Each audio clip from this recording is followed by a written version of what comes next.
what a conversation we just had with Max Altschuler. So I've known this guy 15, almost 20 years, and I've gotten to see the journey bit by bit, but I learned stuff today that I never knew about his journey before. So I'm really excited that we're going to be able to play this episode for folks. Me too, Jay Wright. Max is a very interesting guy. He is, to his core, an entrepreneur. Right from the get-go, his career has taken that path. He was brought on as a young entrepreneur to go figure something out, and then he did that over and over again, from creating a sales hacker community, then joining Outreach, selling that community to Outreach, becoming the head of marketing there, writing books, and then didn't sit on his laurels. He decided to start a media company and an investment fund. And he's an incredible guy. So you're going to like this conversation. You'll learn a lot from it.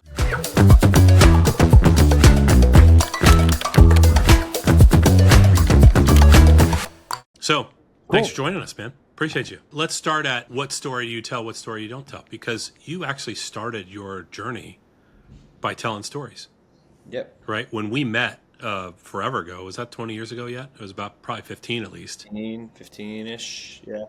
Right? I met you and you were telling the story of like what you were doing at Udemy and getting traction there, but also having a lot of traction, building a career. Like I think that might have been like play number 2 in building your career. Yeah, it was big. I mean, when I was at Udemy, I was working on my own social media company. It was at the time, we called it Last Call Social Media because we started with like bars and restaurants. But it was clear that businesses didn't know how to run their social media campaigns. And so we started an agency to help SMBs with that. We ran it from Costa Rica. It's where I worked with Andrew King, who you both know very well, Dave Christian. And I ended up taking the first phone call with Udemy from a Nicaraguan phone booth. We were running the company from Nicaragua. And it was great. We make American money while living abroad. And I flew up to San Francisco with my travel backpack, ended up getting the job at Udemy. And I was an entrepreneur that they threw into this, like, hey, we need help building the sales and supply side, the instructor side of our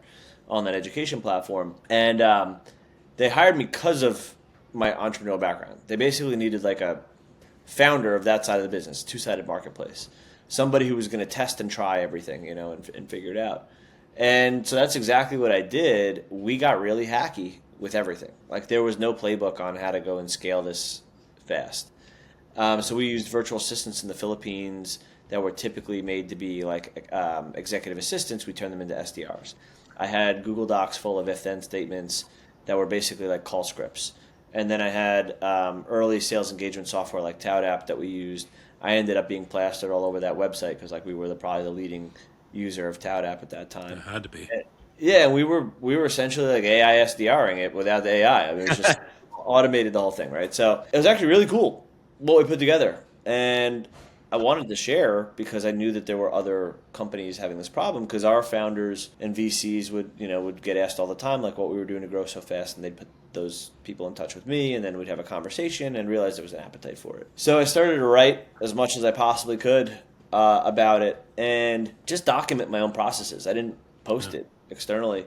And I had a couple people that I was talking to that I'd geek out on this. We did like a little private sales hacker dinner once in a while, and we would just go into like all the different things we were doing at our companies to kind of hack sales. And it was Ryan Buckley from Scripted at the time. He was the CEO of Scripted. We had TK from ToutApp. We had Xander Ford, who was head of sales at Blue Kai, which sold to Oracle. A couple other folks. And I remember writing all this down, and I was scared to share it because I had imposter syndrome. Like here I was this like runt kid who just showed up in the workforce one day, like right out of college, really. Maybe now at this point like a year removed or less, and I didn't know if people would be like, "Ha, that's like elementary school stuff. Like you think you're smart, get out of here," right?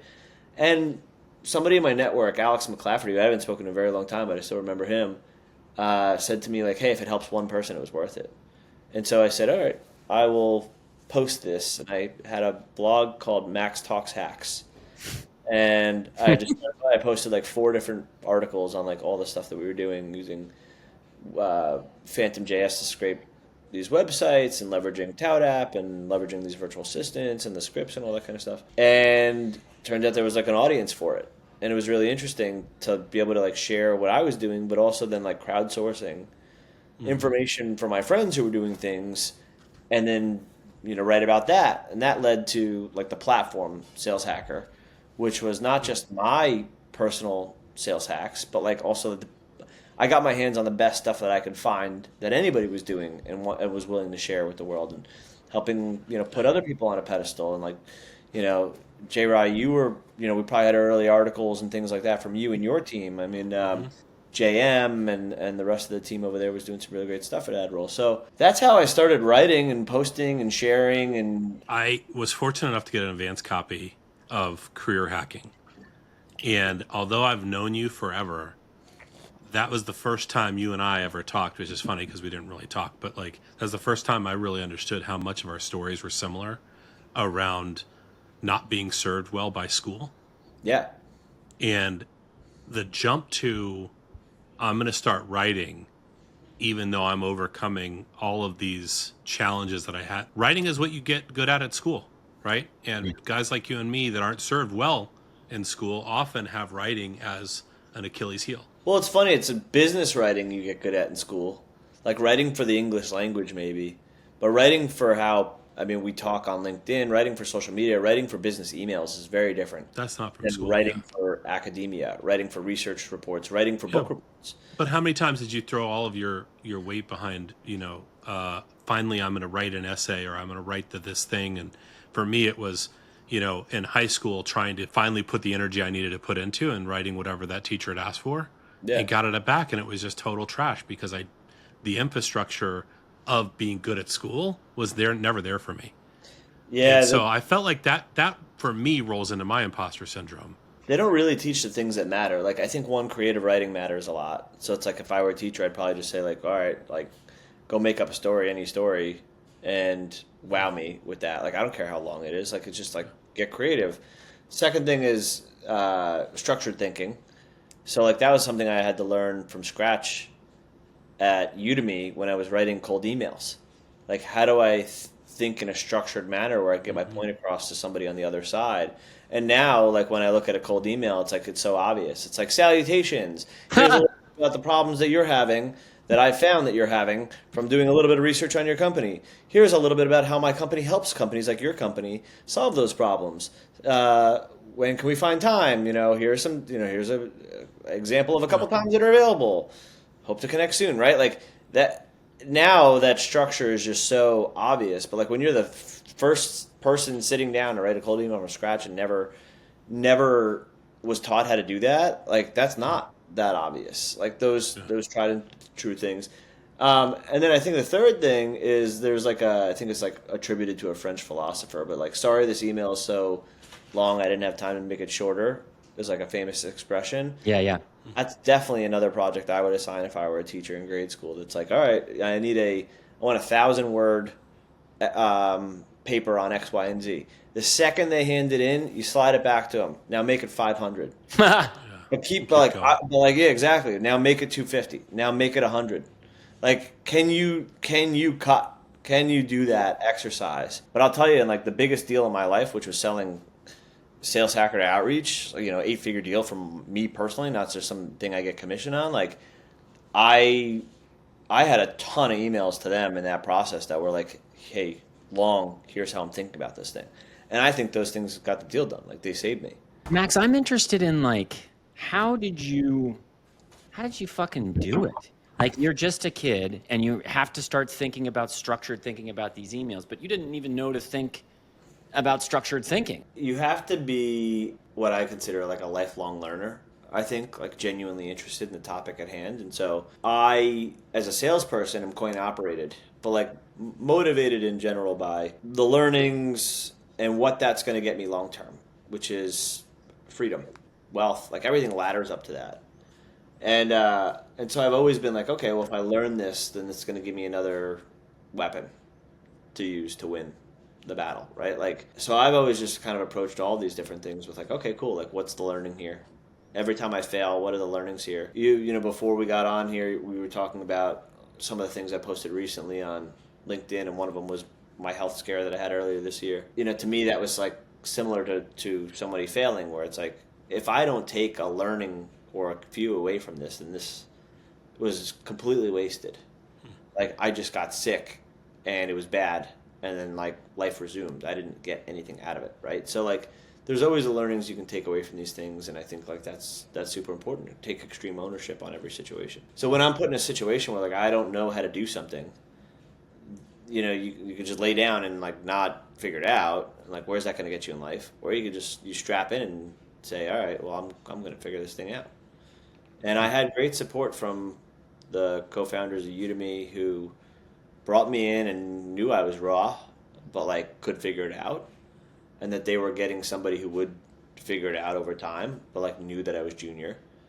And they were proper seed stage company back then. Like even my investment in Outreach 2015 was like a $3 million valuation, right? Seed stage companies now, it's like 15, 25, $30 million valuations. But like how it was back then. Like they couldn't go afford to go hire somebody not, they hired the right person. Yeah.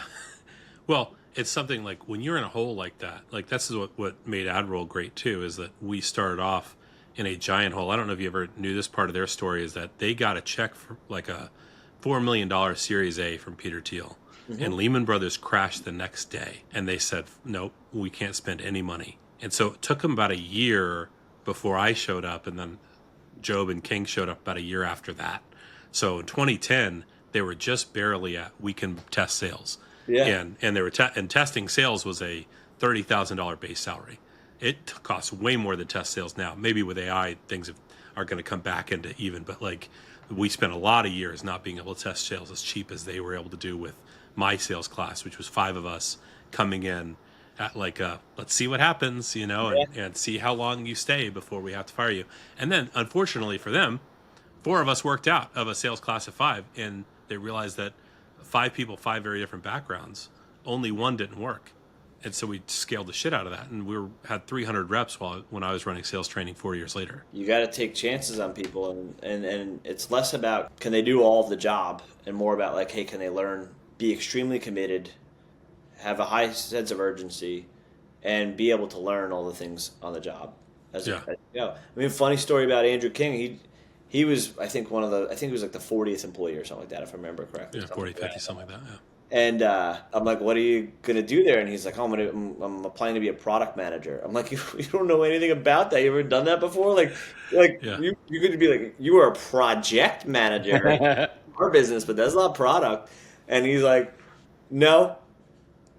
Okay. So they give him this homework assignment, and they give him like, I don't know, 48 hours to do it or something like that. And that guy, when he gets into something, like voracious. Like I'm pretty sure he looked up like every product management video course, everything you could possibly do.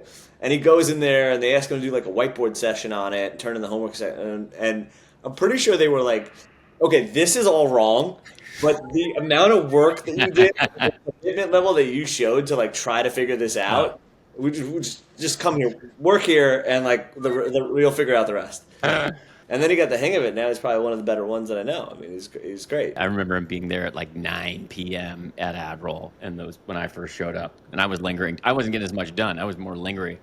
I figured if I'm there forever, they can't fire me. They just always see me like, oh, I recognize the face. We can't fire that guy. It seems like the blessing at that career stage that you're talking about for King, and the company stage for Udemy and AdRoll and the like, is almost the same as one of my big takeaways. And I'm not trying to like reach too far here, but from your post about health is like, if you're not healthy, you've got one problem. When you're healthy, you've got many. And the career wise, like King was like, I'm going to go start my career.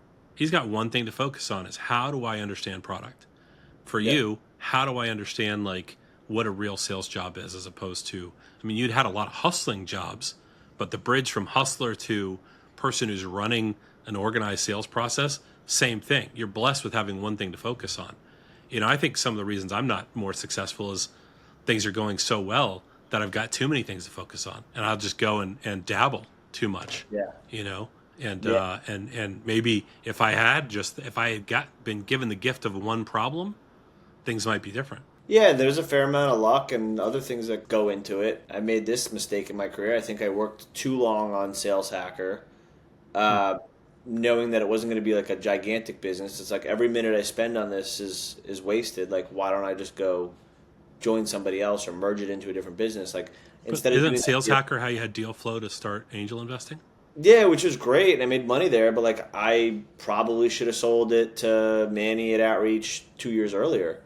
And had I done that, I'd probably have another zero on my, my equity there that I was able to sell, along the way. So like, I just kind of held on to it. And the thing is, like, I have had a really good quality of life along the way.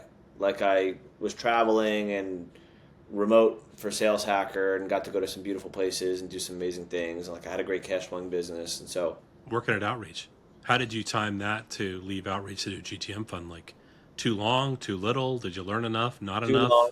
too long. It's like any relationship. Like you never like once you know it's past this point, you always hang on for like another 6 months. Yeah. Or Oh, yeah. yeah. So, I've heard that. It was I, actually over 6 months ago. Yeah. yeah. When she breaks the news to you, she was over it 6 months Yeah, well, ago. and towards the end of it, I mean, everybody was on the same page, but like I was kind of in like an evangelist position, and I had even had conversations with Manny and the bunch after that. It was like late 2021 at this point. I was getting offers from other folks to go be CMO or SVP marketing at a bunch of other companies, and what I really wanted was worth more than money. I wanted to ring the bell on Nasdaq with Outreach, which was like partially my baby. Like I was an early investor. I had run marketing. I had sold my company to it. Like the whole story would have been great. We were supposed to IPO somewhere between March and June of the next year, so just stick around for a little bit longer. My salary was really good for my lifestyle back then, so like I wasn't like dipping into reserves or anything like that. So I was like, oh, I'll hang out. Why not? And I was doing the fund on the side. I don't know. I just needed to stay creative. I needed something to do. Yeah. And I didn't know what I was going to do after Outreach. Part of me was like, well, I don't need to work again. The other part of me was like, is that even a thing? Like, you're going to be so bored. What do you even do? Right. Have you ever not worked, And I love what I do. Like, I love my community. I love the work. I love all this stuff. Like, I couldn't stop. So, Yeah. Hell yeah. What's your advice to somebody who's in that spot that you were when you started the fund around two layers? Layer one is, what should you spend your time on if you've only got a select amount of time to do a side hustle? And two, as you spend that time, how do you go and talk to the person you're working? Like you've had a conversation with Manny, obviously.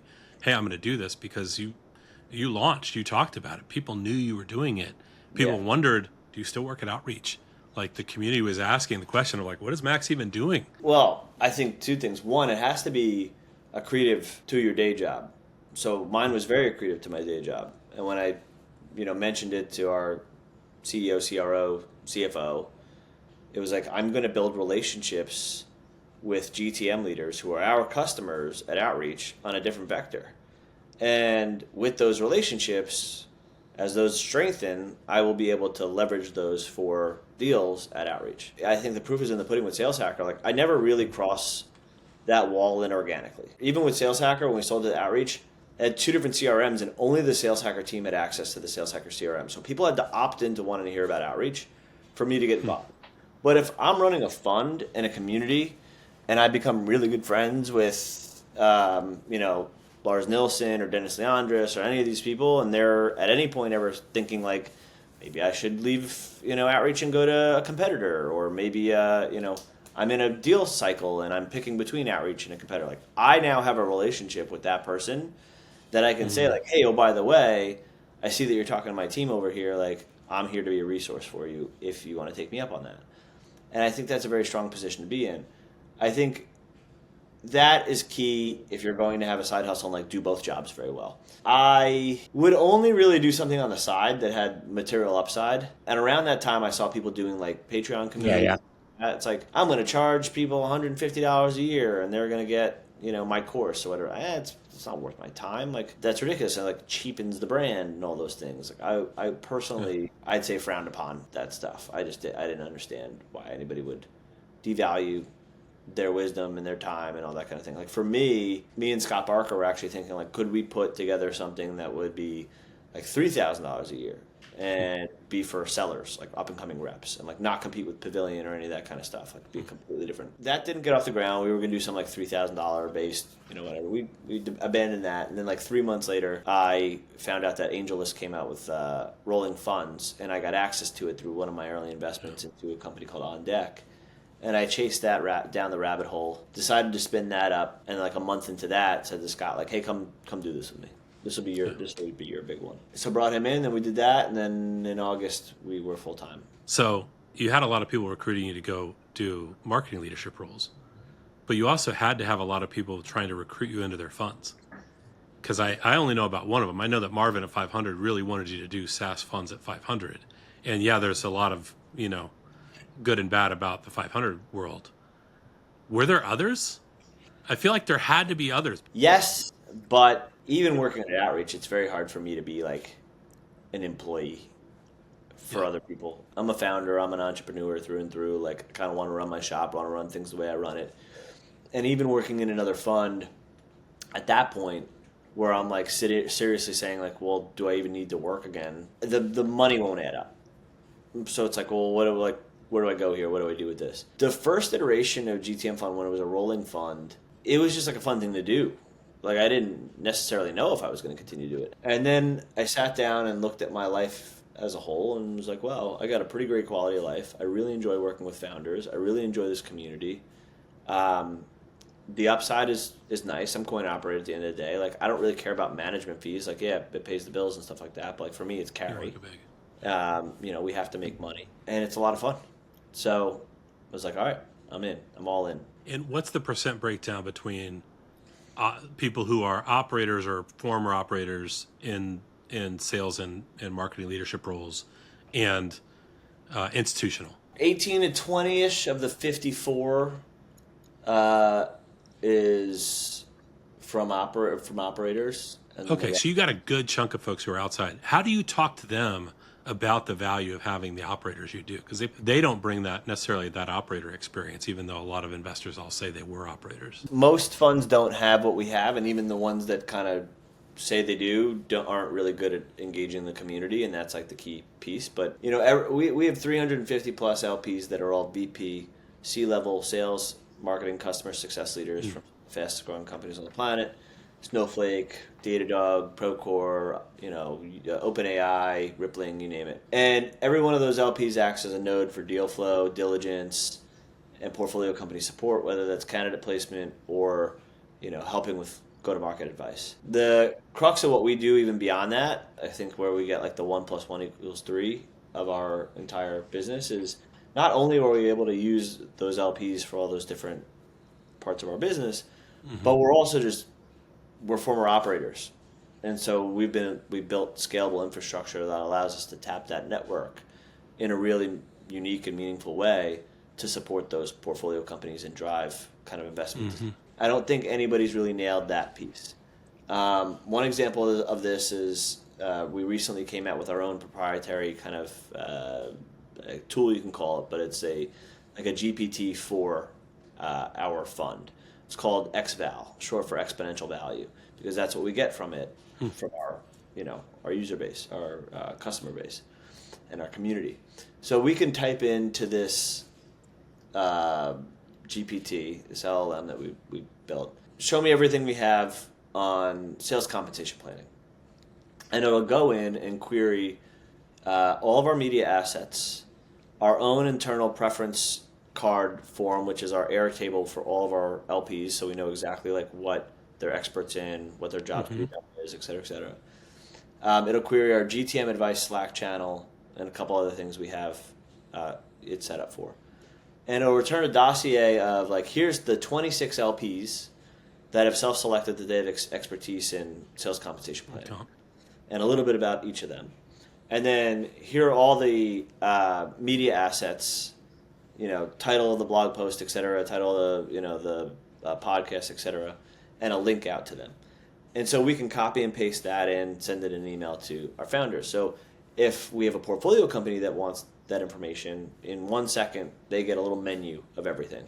And it's like, great, I'll take you up. Let me introduce, can I get an intro to these two people? And then I'll go listen to the podcast. And the beautiful thing about it too is if we're trying to win access to a deal and it's a potential founder, we can say, hey, what are you having problems with right now? And they say that, we're able to send that right away in 60 seconds. And then they're like, holy shit, like this is amazing. What do you mean? You could introduce me to these 26 people and then like, oh, by the way, here's all these other like articles that can help me right now.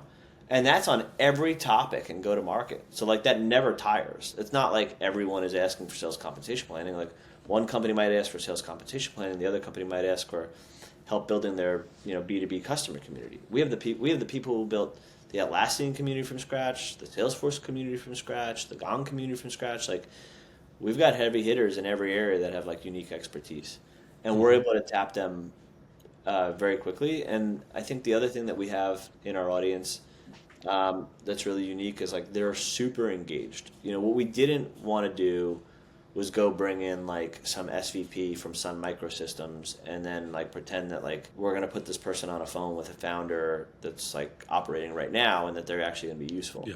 Like somebody who was an SVP of sales at Sun Microsystems in 1996 is not really going to understand like what the best practices are for a Series A company in 2026. Like it's not how things work.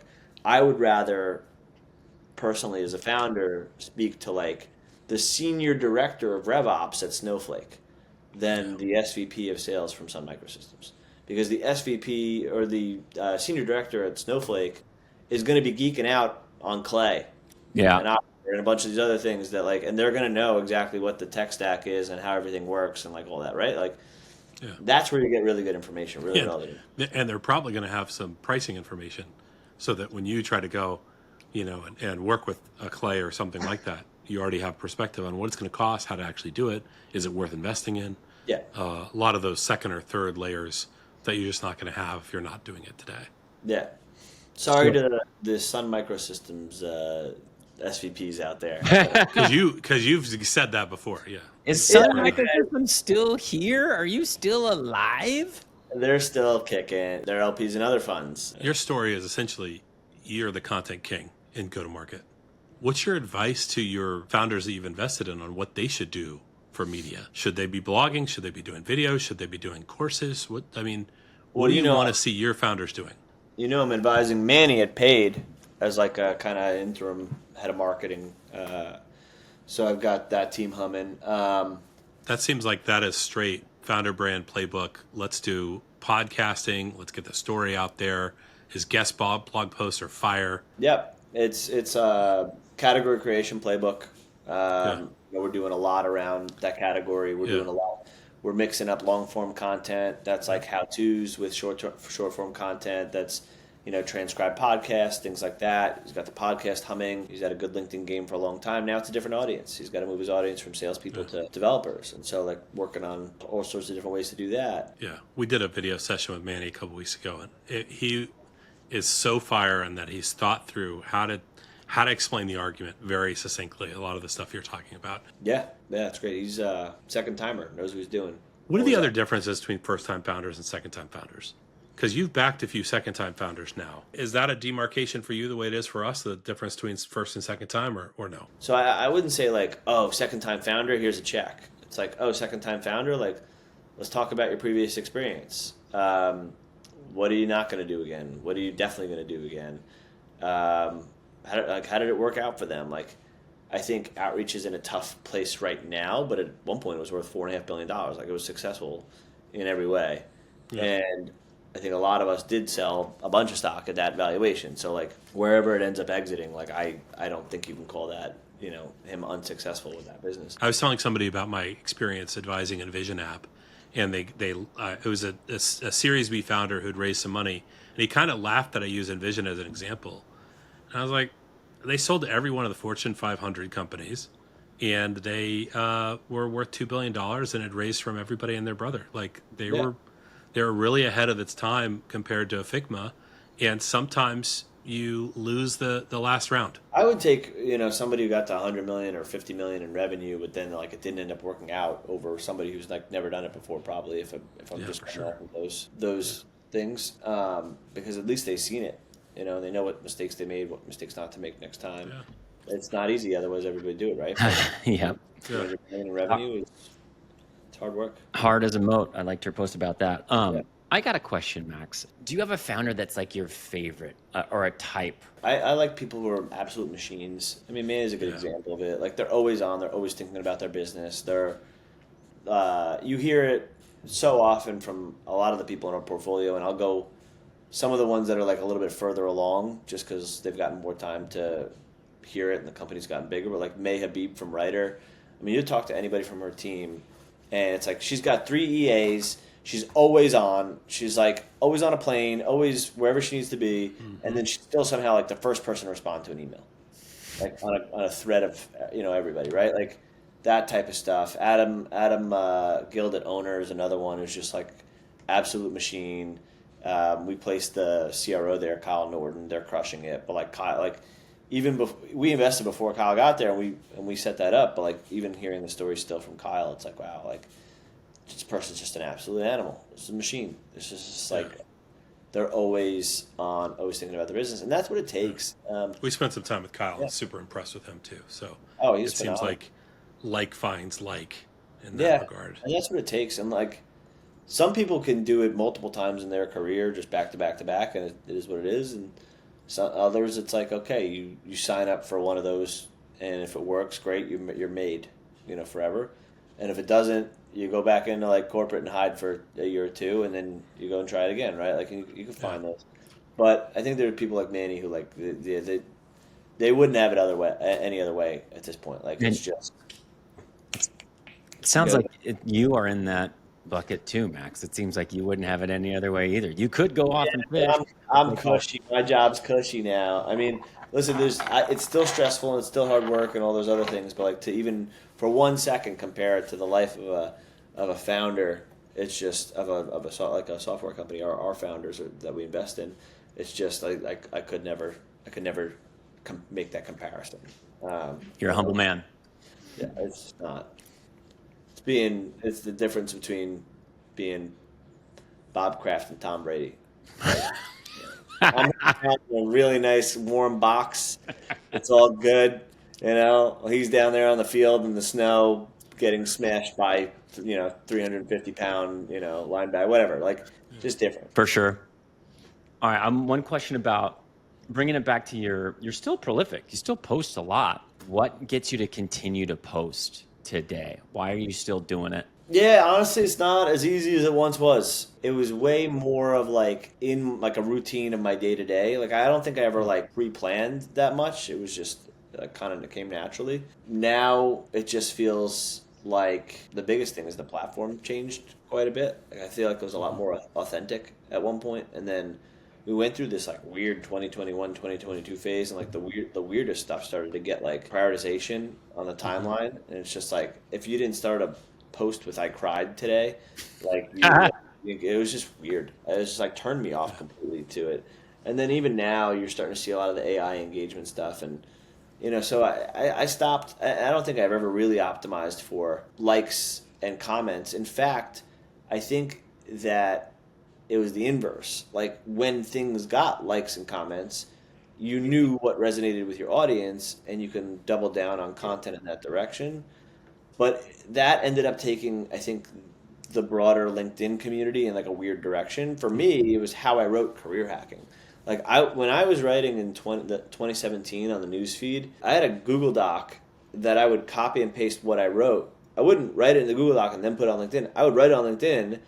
I'd copy and paste it after on the Google Doc, and I'd copy in all the activity, so like likes, comments, whatever else I got from it. Yeah. And then I'd understand like, okay, what's content that my audience resonates in, and then I had 15,000 words written after like 6 months of doing this, or maybe even less, and I was like, wow, this should be a book. Like this is all like career hacking material. And then I turned it into a book. It was great customer development for people who were out there listening to me. The problem is it got kind of bastardized with this algorithm that started to, You've got a book on sales hacking. You've got a book on sales engagement. You've got a book on career hacking. Where's the book on the fund? One day. I'm not there yet. I still have too much imposter syndrome in this space.